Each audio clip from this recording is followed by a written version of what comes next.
പ്രകൃതി വിദ്യാമന്ദിർ നന്മിണ്ട. രാമായണ മാസാചരണം 17-ാം ദിവസം.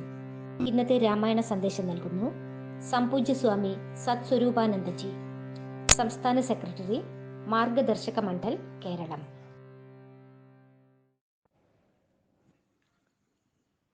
ഓം ശ്രീരാം ജയ രാം ജയ ജയ രാം.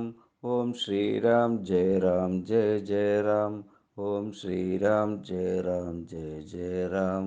ഓം ശ്രീരാം ജയ രാം ജയ ജയ രാം. ഹരി ഓം. പ്രിയപ്പെട്ട കുഞ്ഞുങ്ങളെ, ലോകത്തിലെ ആദ്യ മഹാകാവ്യം എന്ന നിലയിൽ പ്രശസ്തമാണ് വാൽമീകി രാമായണം. വാൽമീകി രാമായണത്തിൻ്റെ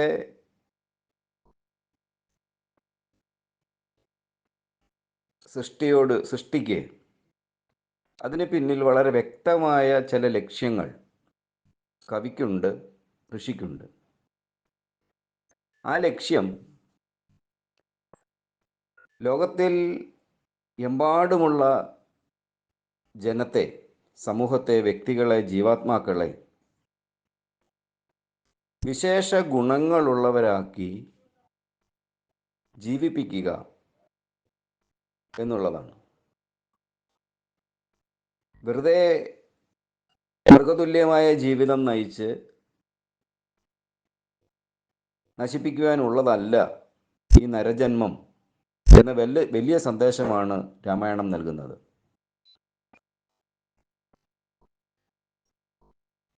നമുക്ക് പരസ്പര പൂരകങ്ങളായിട്ട് മാത്രമേ ഈ ലോകത്തിൽ ജീവിക്കാൻ കഴിയുകയുള്ളൂ. ഓരോന്നും മറ്റൊന്നിനോട് ബന്ധപ്പെട്ടാണ് ഇരിക്കുന്നത്. ആ ബന്ധപ്പെടൽ വളരെ കൃത്യതയോടുകൂടി ശ്രീരാമചന്ദ്രൻ തൻ്റെ ജീവിതത്തിൽ കൂടി കാട്ടിത്തരുന്നുണ്ട്. വാസ്തവത്തിൽ അതിൻ്റെ നന്നായിട്ടുള്ള ഭംഗിയായിട്ടുള്ള വർണ്ണന, ഇത്രയും ഭംഗിയായിട്ടുള്ളൊരു വർണ്ണന ലോകത്ത് എവിടെയെങ്കിലുമുള്ള ഏതെങ്കിലും ഒരു സാഹിത്യത്തിൽ സംഭവിച്ചിട്ടുണ്ടോ എന്നത് സംശയമാണ്. പ്രകൃതിയുമായി അത്ര ഒത്തിണക്കം ഒരു മനുഷ്യന് സാധ്യമാക്കുന്ന ഭംഗിയായ ചിത്രണം നമുക്ക് രാമായണത്തിൽ കാണാം. മൃഗങ്ങളോടും പക്ഷികളോടും ഒക്കെ ചെങ്ങാത്തം കൂടുന്ന, പൂക്കളോട് സല്ലപിക്കുന്ന, പരിഭവം പറയുന്ന ഒരു മഹാമനുഷ്യൻ ശ്രീരാമചന്ദ്രൻ അത് നമുക്ക് കാട്ടിത്തരുന്നുണ്ട്. ഒരേ സമയം എല്ലാ വിശേഷ ഗുണങ്ങളും ഒത്തിണങ്ങിയ ഒരു പുരുഷൻ, അതാണ് ശ്രീരാമചന്ദ്രൻ. ഹൃദയത്തിൻ്റെ നൈർമല്യത്തോടൊപ്പം തന്നെ, അതിൻ്റെ വിശുദ്ധിയോടൊപ്പം തന്നെ ധർമ്മത്തിൻ്റെ അനുഷ്ഠാന കാര്യങ്ങളിലും സത്യപാലനത്തിൻ്റെ കാര്യത്തിലും അതുപോലെ തന്നെ ആർജവത്തിൻ്റെ കാര്യത്തിലും, അറിവിൻ്റെ ആർജവത്തിൻ്റെ കാര്യത്തിലുമൊക്കെ അദ്ദേഹം വിളങ്ങി നിൽക്കുന്നതായിട്ട് നമുക്ക് രാമായണത്തിൽ കാണാം. അല്ലാതെ കേവലം ആധ്യാത്മികം, ധാർമ്മികം എന്നതിൽ മാത്രം ഒതുങ്ങുകയല്ല. അറിവിൽ വിളങ്ങുന്നു, നന്നായിട്ട് അറിവിൽ വിളങ്ങുന്നു. അതുപോലെ തന്നെ അതേ സമയം തന്നെ അറിവിലും ധർമ്മത്തിലും മൂർത്തിയായിരിക്കുന്ന അതേ സമയം തന്നെ പരാക്രമശാലി കൂടിയാണ് ശ്രീരാമചന്ദ്രൻ. ആ ഒരു ആർജവം ശത്രുവിനെ എപ്പോൾ ചെയ്യേണ്ട ആ സമയത്ത് തന്നെ ആ ശത്രുവിനോട് എങ്ങനെയാണ് എതിരിടേണ്ടത്, ആ ശത്രുവിൽ കൂടി ലോകത്തിന് വരാൻ സാധ്യതയുള്ള അധർമ്മത്തെ എങ്ങനെയാണ് ഇല്ലാതെയാക്കേണ്ടത് തുടങ്ങിയതിനു കൂടി വളരെ കൃത്യമായ പ്രാധാന്യം നൽകിക്കൊണ്ടാണ് ശ്രീരാമചന്ദ്രൻ ജീവിക്കുന്നത്. ഇത് നമുക്കൊക്കെയുള്ള ഒരു വലിയ സന്ദേശമാണ്. നമ്മളിപ്പോൾ ആധ്യാത്മിക ജീവിതം നയിക്കുകയാണ് എന്നൊക്കെ പറഞ്ഞു കഴിഞ്ഞാൽ ഉടൻ തന്നെ പഞ്ചഭാവമായിട്ട് നടക്കുക, എന്നാൽ എന്തെങ്കിലും കാര്യങ്ങൾ ചോദിച്ചാൽ അതറിയുമോ, അതറിയില്ല, എല്ലാം ഈശ്വരൻ തന്നോളും, ദൈവം തന്നോളും എന്ന് പറഞ്ഞുകൊണ്ട് നടക്കുക, എന്നിട്ട് ചെയ്യേണ്ടതൊന്നും ചെയ്യാതെ ഇരിക്കുക തുടങ്ങിയ സ്വഭാവം ഒരിക്കലും നരജന്മത്തിന് ഭൂഷണമല്ല.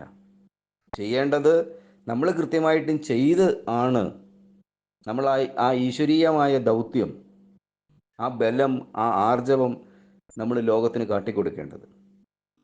അത് വളരെ കൃത്യതയോടുകൂടി ശ്രീരാമചന്ദ്രൻ, അവിടെ ഒരു മൗഢ്യവും അദ്ദേഹത്തെ അതിന് ബാധിക്കുന്നില്ല, അതിന് തടസ്സമായിട്ട് നിൽക്കുന്നില്ല. സ്ത്രീയെ ഹനിക്കണം, അത് താടക എന്ന സ്ത്രീയെ, പക്ഷെ അവളൊരു സ്ത്രീയാണ്. അവിടെയും താടക എന്നത് അധർമ്മത്തിൻ്റെ മൂർത്തിയാണ്, സമൂഹത്തെ മുഴുവൻ അധർമ്മത്തിലേക്ക് നയിക്കുന്നവളാണ് എന്ന് പറഞ്ഞപ്പോൾ, അദ്ദേഹത്തിൻ്റെ ഗുരു അദ്ദേഹത്തോട് പറഞ്ഞപ്പോൾ പിന്നെ അല്പം പോലും ശങ്കിക്കേണ്ടി വന്നില്ല അവിടെ ആ താടക എന്ന അധർമ്മത്തെ ഉന്മൂലനം ചെയ്യുന്നതിന്. അപ്പോൾ ഇതൊക്കെയും ചേർന്ന ഒരാർജവം, ചെയ്യേണ്ടത് കൃത്യമായി ചെയ്യേണ്ട സമയത്ത് ചെയ്യണം എന്നുള്ള ആ ഒരു സന്ദേശം രാമായണത്തിൽ നമുക്ക് ലഭിക്കുന്നുണ്ട്. ഒപ്പം ഒരുപോലെ രാഷ്ട്രത്തിനും ജനതയ്ക്കും ഒക്കെയും ഐശ്വര്യവും കീർത്തിയും ഉണ്ടാവണം എന്ന ആ സന്ദേശം കൂടി രാമായണത്തിൽ കൂടി മഹർഷി വാൽമീകി മഹർഷി നമുക്ക് നൽകുന്നുണ്ട്. എല്ലാവർക്കും ഈ രാമായണ മാസത്തിൻ്റെ പുണ്യം എല്ലാവർക്കും ഉണ്ടാവട്ടെ. നന്നായിട്ട് പഠിച്ച് നല്ല ധർമ്മിഷ്ഠരായി, നല്ല അനുഷ്ഠാനങ്ങളും ആചരണങ്ങളും ധർമ്മബോധവുമുള്ളവരായിട്ട് ജീവിക്കാൻ ജഗദീശ്വരൻ എല്ലാവരെയും അനുഗ്രഹിക്കട്ടെ എന്ന് പ്രാർത്ഥിക്കുന്നു. ഓം ശാന്തി ശാന്തി ശാന്തി.